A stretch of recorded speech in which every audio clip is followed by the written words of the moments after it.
want to talk about that Alabama case. I didn't get to it last week as the decision came out. There was so much happening. But, let me give you the nutshell in this case, Alabama. This is the in vitro fertilization case. We are yet again watching Democrats throw a temper tantrum that they have to treat human beings as human beings instead of property. This is the history of the Democratic Party. Here's the actual case, as opposed to the hysteria you're seeing Democrats trying to politicize this, and the politicization of it is remarkably gross given the circumstances. This is a family wished to have children. They went through in vitro fertilization, and the embryos were destroyed. And when they filed suit, the healthcare practitioners said basically, just property, minimal damages here. And the family's like, no, these were our children. Part of the outrage here is because we have commoditized birth. I'll lay all my cards on the table in a way that probably is going to get me in trouble with some people. I know people, I have dear friends who have gone through the surrogacy process. And I got to tell you, just as an aside, I know and like and have high regard for Guy Benson. And Guy Benson is gay and married, and they went through a surrogacy process to have kids. And I saw a lot of social conservatives blasting this is somehow an affront to the issue. I actually have a lot of moral qualms with surrogacy, and not because gay couples are taking advantage of it. God bless them for wanting to be parents. My qualm with surrogacy is everything to do with regardless. And again, I've got friends, I've got gay friends, I've got straight friends who have gone through surrogacy. And my problem with surrogacy is, in my mind, God bless them for wanting to have kids, but it commoditizes the process where the mom isn't a mom. She's just the womb for a child that she will then have, in many cases, no role with. Now, in some cases, I know couples, one couple I'm thinking of in particular, they've maintained a relationship with the birth mom. But it takes the actual biological mother, really, in most cases, out of the picture, and I have a real moral qualm with that. I have a lot of friends in the pro-life community who are deeply opposed to in vitro fertilization. I don't have problems with in vitro fertilization, though I see and understand their concerns with it. There are a lot of people who want kids who can't have kids. And there is adoption. And adoption is a costly process. More so a costly process now is it's become even more burdensome with foreign adoptions. And, the alt-right and the far left have together decided that interracial adoption is a terrible thing. I have a lot of friends who I go to church with who have interracial adoption, and they have warm, loving households, and God bless them for it. And the political people on all sides are, on the far left and the far right, are attacking them for daring to adopt outside the race. It's a crazy, wild thing to see. With in vitro fertilization, it's couples who have struggled to have kids. And they would like to have their kids, their biological children. And this family went through that. And y'all, do you know people who've gone through IVF? The hormones and the shots and it's the act of making a child is supposed to be a pleasurable experience between a man and a woman, and that takes all the pleasure out of it and just adds a lot of pain. Hormones and injections and doctor's visits and on and on and on. And inevitably, you talk to couples who are going through IVF and they're struggling to get pregnant, and they're blaming themselves.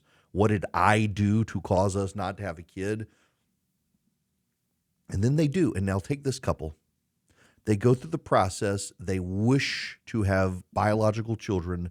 They have to go through IVF, and the medical provider simply doesn't take care of the embryos. Now, you can say it's an embryo, but biologically, that is a Homo sapien. At its earliest stage, it's a Homo sapien, a human being.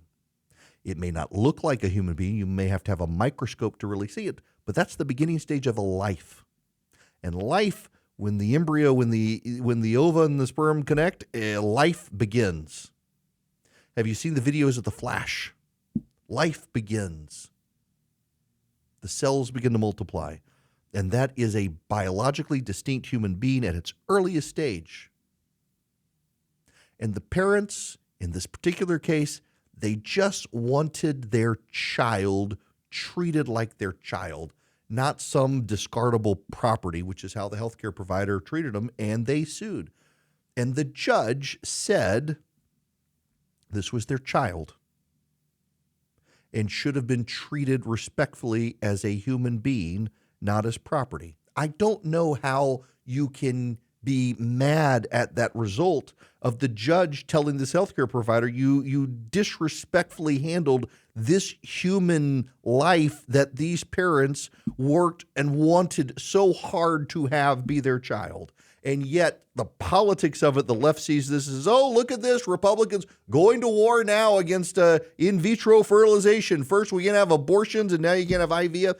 Listen, I think the judge got it right in the facts at hand, but I think the Alabama legislature now needs to get into the business of dealing with this and the treatment of embryos, because in this particular case, I don't think the standards of handling the embryos were met and was shown in court, and these parents lost their ability to have the children they were working hard to have. But now the result is that because they have to be treated as humans, and doesn't this tell you a lot about the nature of the reproductive health these days in the United States?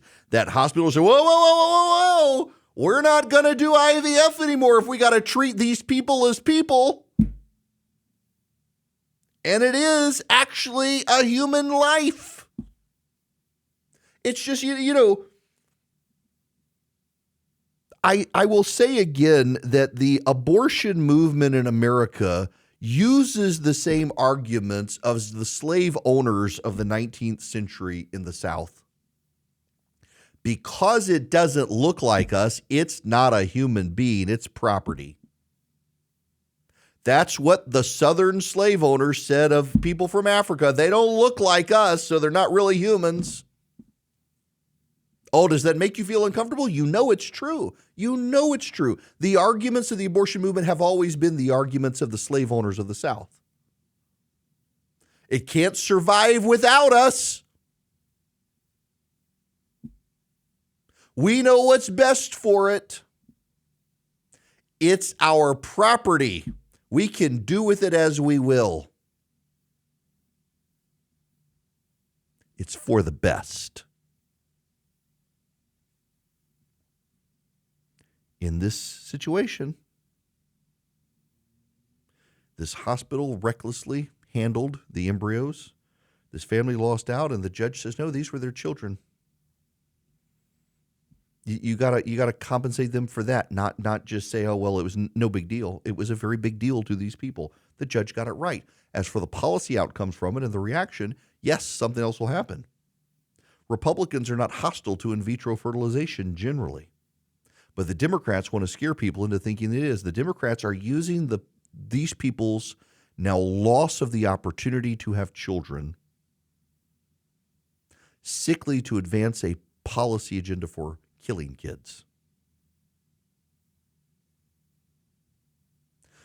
You know, I think about this situation with this student at the University of Georgia who was murdered by the illegal alien, and my thoughts yesterday on I hate to do it, but rushing in and dealing with the political ramifications of it. But the political ramifications of this is that this 20-something-year-old girl was murdered by an illegal alien, and all the progressive policy of America got us to this point where it made it possible for that illegal alien to be there and kill her.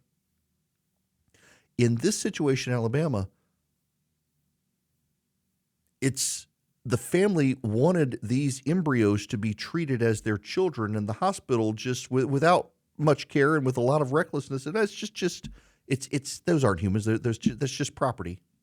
Fertilized eggs, that's all. And it's that devaluation of life. We're seeing this so much in our culture today where life is not treated preciously. Mothers and fathers are not treated preciously. Life and family are degraded. It's just a lifestyle choice as opposed to the way we preserve and perpetuate a stable and healthy society. The judge, on the merits of the case, got it right. The outrage from the Democrats is crass politics trying to scare people into thinking Republicans are going to, now having ended Roe v. Wade, they now want to end IVF, which is so contradictory. Because remember, what the Democrats have always said is if Republicans in Roe versus Wade, they're going to keep women barefoot and pregnant in the kitchen. And now they're like, look, Republicans don't even want you to have kids. They want to get rid of IVF. No. And then on the other side of the scare scenario is, oh my gosh, they're going to treat all these embryos as people. What happens to the ones that are discarded? Will we have to save them forever? These are policy positions that Republicans and Democrats in legislatures will have to think about. There is a movement among Republicans to encourage and allow the adoption and implantation of embryos so that people can adopt at the embryonic stage those embryos that are not used in IVF, and it seems like a sound public policy. There will be a lot left over. What do you do with them? How do you store them? What happens to them? Those are questions that are going to have to be answered, and they'll have to be answered, I guess maybe we can say, between a doctor and the parents. Democrats won't like that. But I don't want you to lose sight.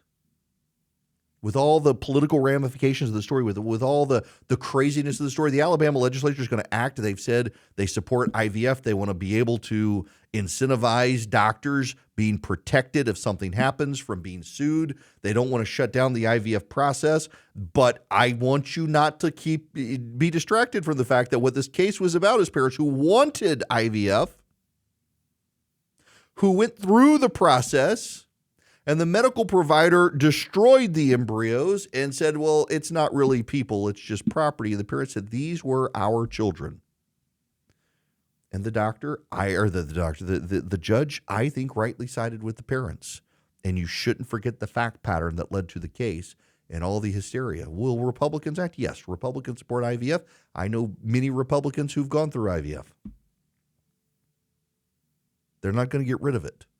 The Democratic just rank fear scenarios here are just to needlessly scare people for political advantage. And that's rather sick, but it's the age we live in.